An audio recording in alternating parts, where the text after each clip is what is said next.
Hey everyone, welcome back to my channel. हम लोग previous videos में साइकोलॉजी का यूनिट 3 डिस्कस कर रहे थे। इसमें हम लोग अभी तक अटेंशन, परसेप्शन और लर्निंग के बारे में पढ़ लिए हैं। अगर आपने ये तीनों टॉपिक्स नहीं देखे हैं तो आप हमारे चैनल पे जाकर देख सकते हैं। इसका लिंक डिस्क्रिप्शन में दिया हुआ है। आज के वीडियो में हम लोग मेमोरी के बारे में पढ़ेंगे। तो सबसे पहले हम लोग देखते हैं Definition of memory. Memory refers to psychological process of acquiring, storing, retaining and later retrieving information. मतलब information को सबसे पहले acquire करना, मतलब perceive करना, फिर उसको अपने ब्रेन में स्टोर करके रखना, फिर उसी information को retain करना। एक बार स्टोर तो हो गया, पर कितने टाइम के लिए स्टोर करके रखना है वो भी डिपेंड करता है, और फिर हम उसको रिकॉल कर पा रहे हैं या नहीं कर पा रहे हैं। ये जो पूरा प्रोसेस है यही क्या कहलाता है? मेमोरी या फिर मेमोराइजेशन। नेक्स्ट डेफिनेशन में है memory is the mental ability to store, retain and recall information. इसमें भी सेम ही चीज़ लिखी हुई है, बस थोड़े अलग वर्ड्स में। ये तो हमारे डेफिनेशन हो गए। अगला हम देखते हैं टाइप्स ऑफ मेमोरी के बारे में। सबसे पहले हमारा इमीडिएट मेमोरी। वर्ड इमीडिएट से ही समझ में आ रहा है कि ये कुछ टाइम के लिए रहेगा, तो इसको हम सेंसरी मेमोरी भी कहते हैं। It helps individual to recall something a split of second after having perceived it. मतलब जो भी चीज़ हम परसीव किए हैं उसको हम बस कुछ सेकेंड्स के लिए ही याद रखते हैं। फॉर एग्जाम्पल, आप एक डायरी में से फ़ोन नंबर अगर निकालते हो तो आपने उस फ़ोन नंबर को डायल किया, फिर आप उसको भूल जाते हो, तो ये कैसा मेमोरी हो गया? Immediate memory. नेक्स्ट है हमारा शॉर्ट टर्म मेमोरी। वर्ड से समझ में आ रहा है कि ये कैसी मेमोरी है? टेम्पररी है, थोड़े टाइम के लिए है। तो it inform short term memory holds a relatively small amount of information. इसमें जैसे हमने 5 to 7 वर्ड्स याद कर लिए। फॉर एग्जाम्पल, अगर मैं आपको 5 या 7 ऑब्जेक्ट्स दिखाऊं और बोलूं कि आप इसका सीक्वेंस याद रखो, तो आपको 20-30 सेकेंड तक तो शायद याद रह जाएगा, आप 4-5 ऑब्जेक्ट बता दोगे।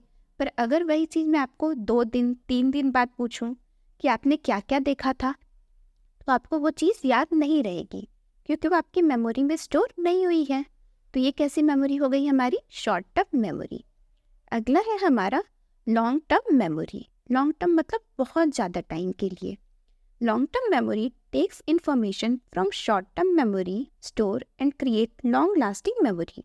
जब हम लोग शॉर्ट टर्म मेमोरी को ही अपने ब्रेन में स्टोर करके रखते हैं, मतलब वो हमारे लिए इम्पॉर्टेंट है, तो हम बार बार उसको प्रैक्टिस करेंगे, रिपीट करेंगे, तो वो किस में कन्वर्ट हो जाएगी? लॉन्ग टर्म मेमोरी में कन्वर्ट हो जाएगी। मतलब फिर हम लोग उसको बहुत टाइम तक, बहुत सालों तक याद रख सकते हैं। ये सब हमारे टाइप्स हो गए। नेक्स्ट हम देखते हैं नेचर ऑफ मेमोरी। नेचर को ही कैरेक्टरिस्टिक्स भी कहते हैं।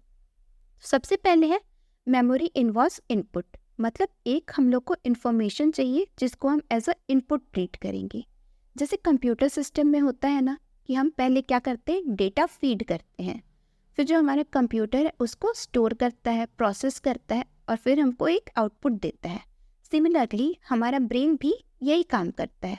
हम पहले उसको इन्फॉर्मेशन देते हैं, मतलब हम उसमें इन्फॉर्मेशन रजिस्टर कर रहे हैं, फिर उसके बाद उसको स्टोर करता है। फिर हम डिसाइड करते हैं कि ये इन्फॉर्मेशन हमको टेम्पररी टाइम के लिए चाहिए या परमानेंट टाइम के लिए चाहिए। उसके बाद हम आउटपुट लेते हैं, मतलब उस चीज़ को रिकॉल करते हैं। जो हमने इन्फॉर्मेशन स्टोर की थी वो हमको याद है नहीं है, टाइम आने पे हम उसको रिकॉल करके देखते हैं। तो ये नेचर हो गया। इसी में हम लोग अदर फैक्टर्स भी देखते हैं। सबसे पहला है लर्निंग और रजिस्ट्रेशन। हम लोग किसी भी चीज़ को सीखते हैं, मतलब अपने ब्रेन में एक रजिस्ट्रेशन बना रहे, एक इमेज बना रहे हैं। उसके बाद फिर हम क्या करते हैं? रिटेंशन।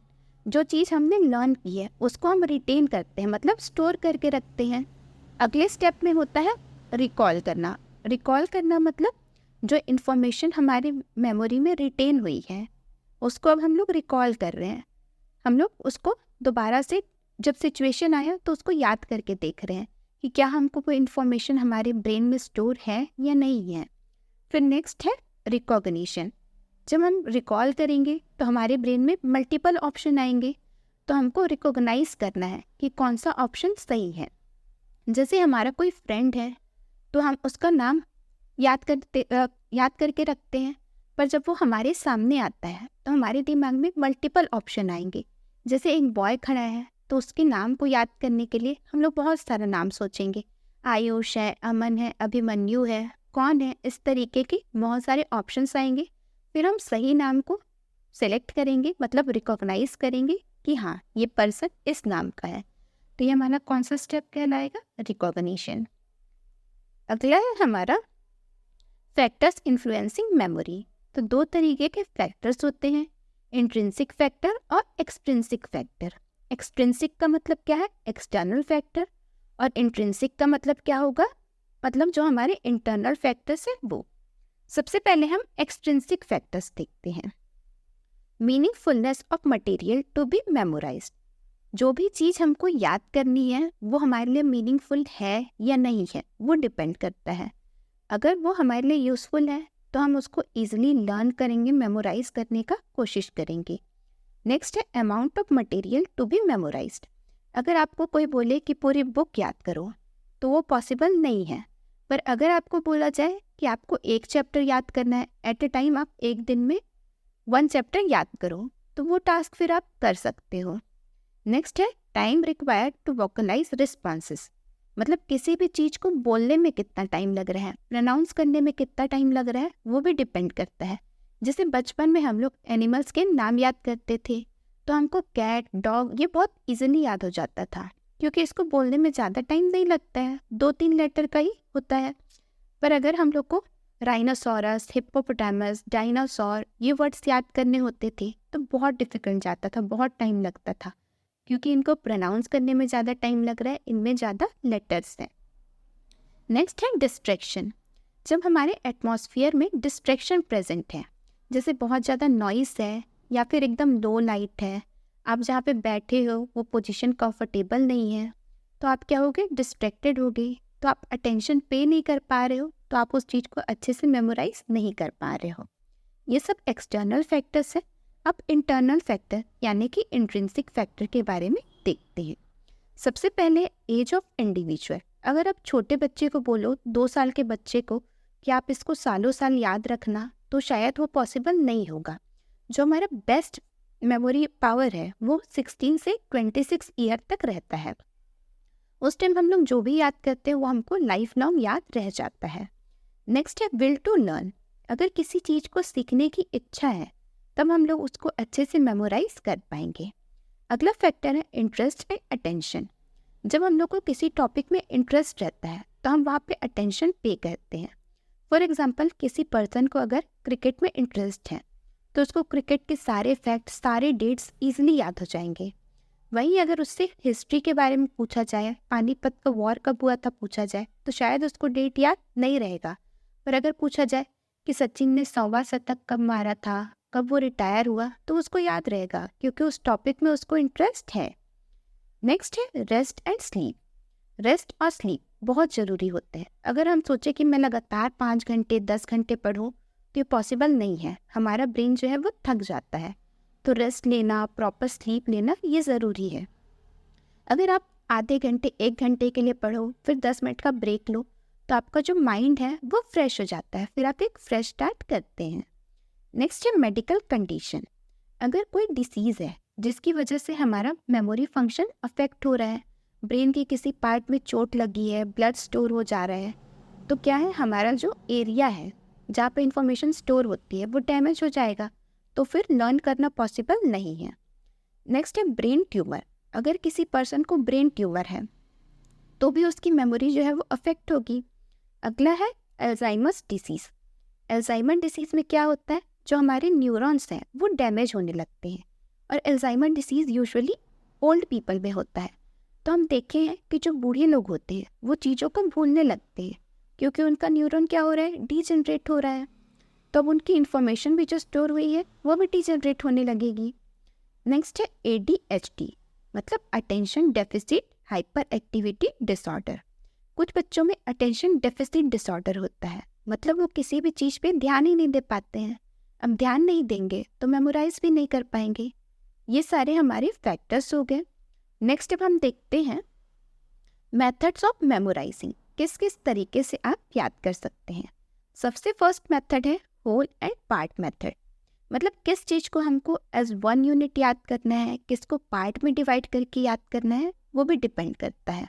जैसे अगर कोई शॉर्ट पोएम है, 6 लाइन 7 लाइन की है, तो उसको अगर आप एज होल याद करो तो आपको ज़्यादा अच्छे से याद रहेगी।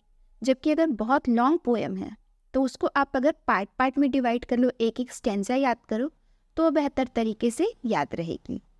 नेक्स्ट है हमारा स्पेस एंड अनस्पेस्ड मेथड। मतलब कब ब्रेक लेना है, कब नहीं लेना है।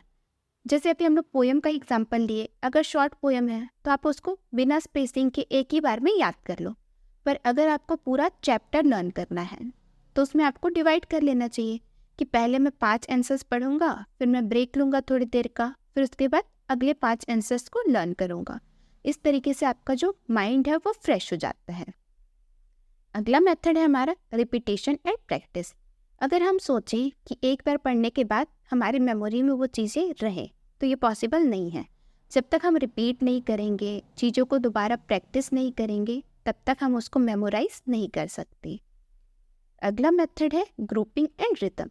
जब हम किसी चीज़ को ग्रुप बना के या रिदम में याद करते हैं तो हमको याद रह जाती है। जैसे किसी का फ़ोन नंबर है, तो अगर हम उसको 2-2 नंबर्स का ग्रुप बना के या 3-3 नंबर्स का ग्रुप बना के याद करें तो वो याद रहता है। वैसे ही हम लोग को जो टेबल है वो एक रिदम में याद है, 3 1 3 3 2 6, मतलब एक लय में याद है, तो उससे मेमोराइजिंग जो है वो बढ़ जाती है। नेक्स्ट है हमारा रिसाइटेशन। जब भी हम कोई चीज़ लर्न करते हैं तो अगर हम उसको खुद से फिर बुक बंद करके रिसाइट करें तो हमको समझ में आता है कि कितना याद है और कितना हम भूल रहे हैं। फिर हम रिपीट कर सकते हैं, प्रैक्टिस कर सकते हैं, तो हमारी जो मेमोरी है वो स्ट्रांग हो जाएगी। अगला है हमारा utilizing as many senses as possible.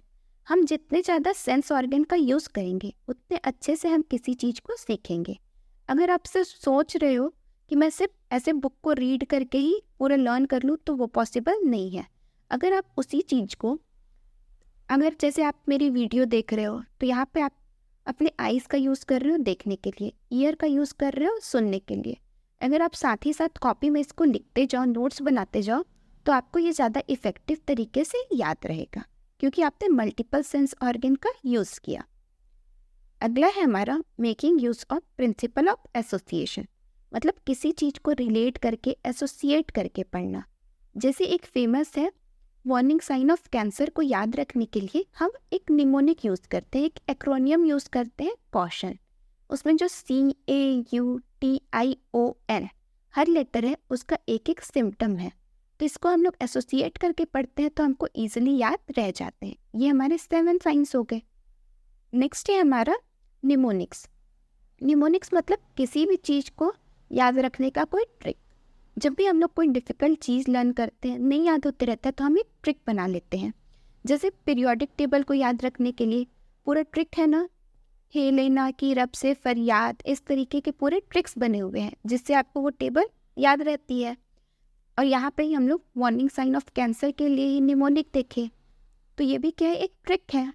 इसी के साथ हमारा मेथड ऑफ मेमोराइजिंग भी कंप्लीट हुआ और मेमोरी का टॉपिक भी कंप्लीट होता है। अगर आपको ये टॉपिक समझ में आया हो तो वीडियो को लाइक करें और हमारे चैनल को सब्सक्राइब करें। प्लीज़ अपने फ्रेंड्स के साथ शेयर भी करें। अगर इसमें आपको कुछ भी डाउट हो तो आप लोग कमेंट सेक्शन में पूछ सकते हैं। नेक्स्ट वीडियो में हम लोग फॉरगेटिंग के बारे में देखेंगे।